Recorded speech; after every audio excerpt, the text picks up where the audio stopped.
Hi, good morning. Thank you so much for spending the time with me here today. It's an absolute pleasure for me to be here.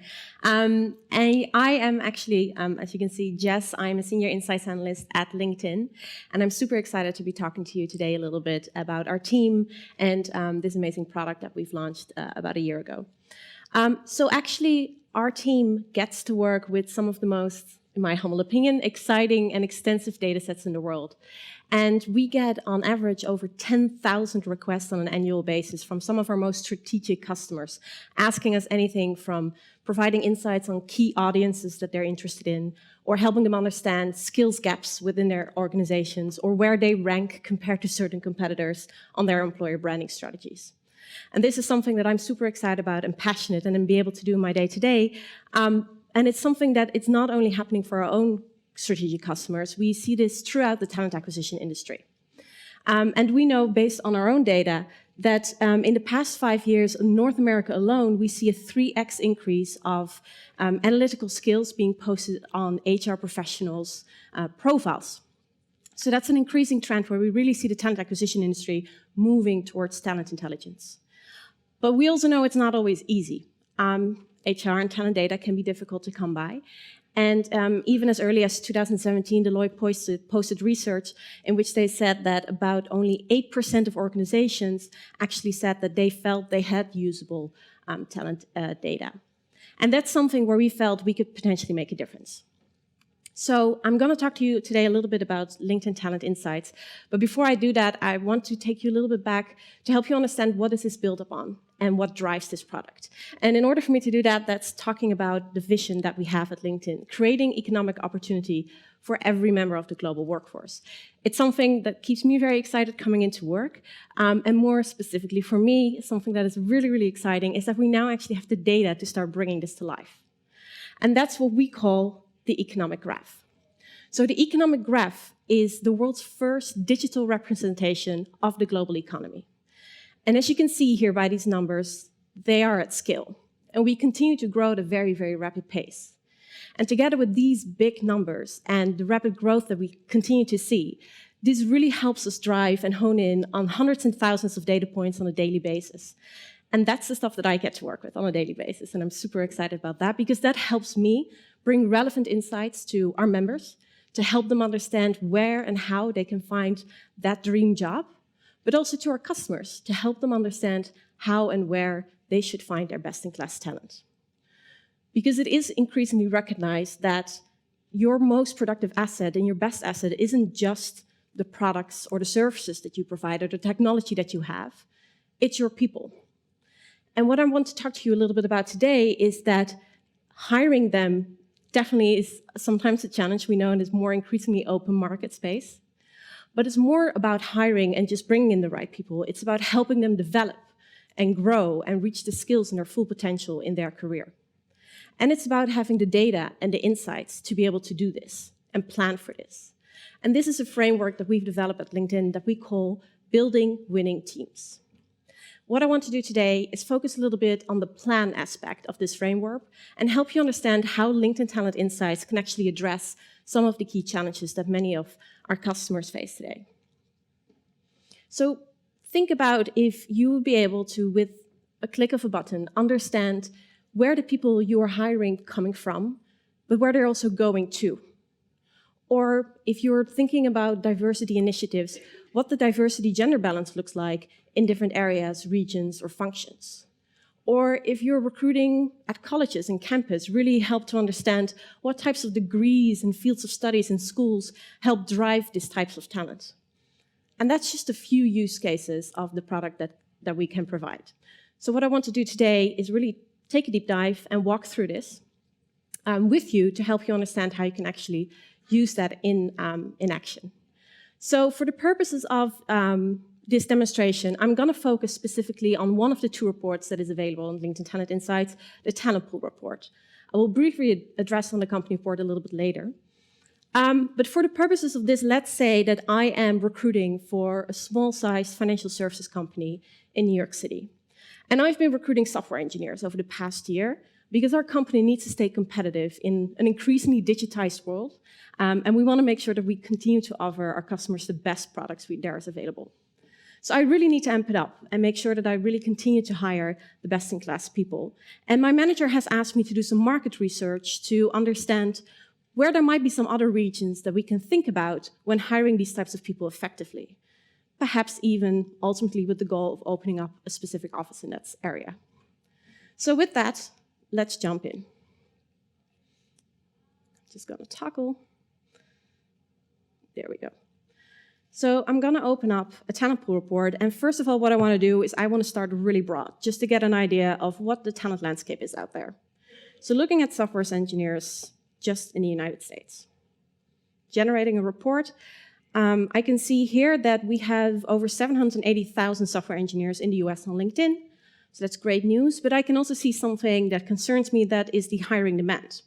So this is actually telling me that the hiring demand is really, really high. It's the way that we measure by looking at the email activity that's being sent to this audience in particular compared to other audiences on LinkedIn. So I already know it's going to be pretty challenging to get in front of these people. On the flip side, though, I also know that almost 200,000 people, software engineers in the US, actually changed jobs in the past year. And that's a really good sign, because that helps me understand that this talent is mobile and is willing to change. So there's tons of data already on this first card, but I know that I want to do some market research. So I really want to focus and zoom in on the location tabs more specifically.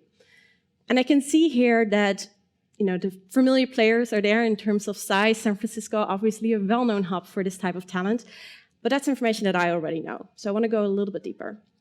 So looking into the location tab, understanding a little bit what some interesting insights that I can draw from here, and I see something interesting, which is called hidden gem locations. So we call out here Los Angeles, Washington, D.C., Baltimore area, and Greater Philadelphia area. And what we mean with those hidden gems, that are locations where the supply of professionals is high relative to the demand. So this could be really, really interesting, as I know that we're an East Coast-based firm, and we really want to stay close in that region. So I'm just going to zoom in a little bit there to help me understand what that market looks like. So looking at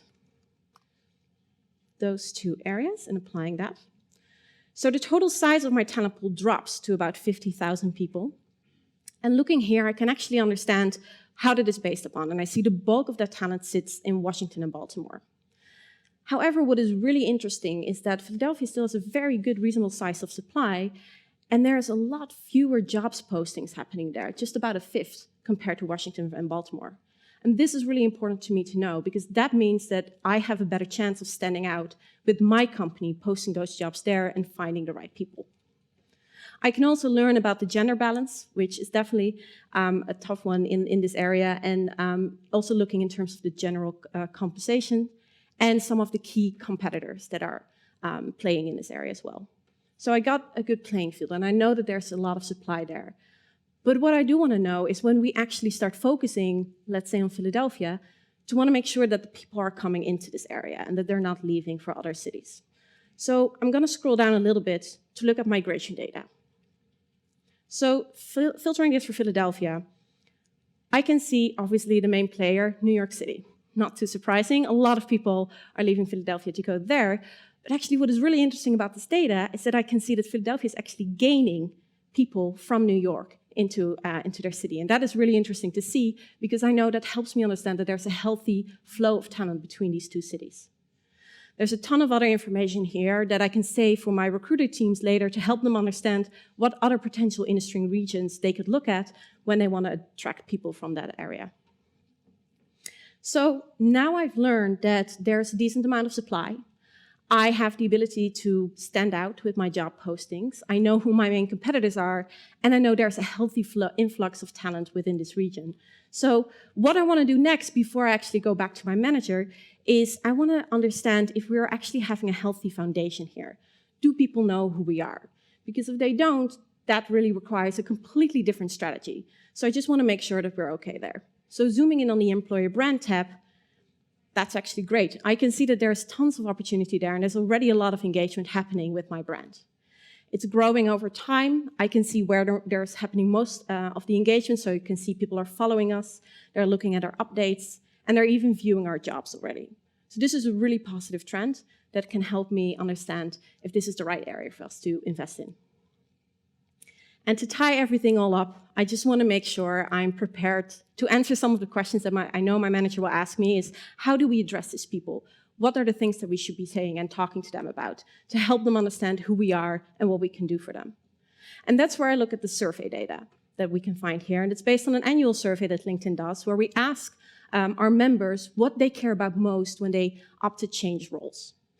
So for me, this is really good to know that I know good work-life balance is absolute key for these professionals. And that's a stat that's really interesting for me because I know that compared to other competitors, their perception of us is actually pretty okay there. We rank 5th. Where we rank really, really strongly is, for example, convenient commute to work or flexible work arrangements. And that's something that they care about pretty highly too. So I definitely want to make sure that we hone in on that communication part. And then lastly, there are definitely also some areas that we might want to work on. So that's something to keep in mind when I'm talking to my employer branding team, my recruiters, the way they set up their emails or their outreach, and maybe ultimately my marketing team as well. So with all of that, I hope that provides a little bit of a quick snapshot into how you can actually, in just a couple of minutes, in just a couple of clicks, get to know an area in this use case that you might have not fully understood before and might not have all the information about previously. So going back in, the last thing I want to touch upon is we also obviously have a company report, and I'm not able to fully dive into that here, but I do want to call out that that could be, for example, a very important next step is I knew from my research what our top competitors are and really understanding what they do and how they hire in a specific area for that talent can really help me understand how I should build my strategy. So the next thing for me to do will be, for example, open up the company report, type in one of those competitors and find out how is their hiring trend increasing or trending over time. What type of skills are they hiring for? Is that different from mine? Who are they losing talent to or who are they gaining talent from? And what can I learn from that to build out on my own strategy?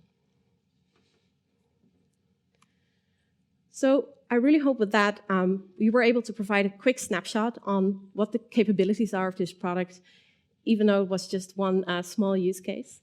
And what we're trying to do here with LinkedIn Talent Insights is really pulling back the curtain on the modern workforce and hoping to reinvent and improve the talent and recruitment strategies of our customers and our company. I want to thank you so much for your time today. We actually have a booth outside the room, so if you're interested and want to learn more, please come by and visit us. But thank you so much for your attention.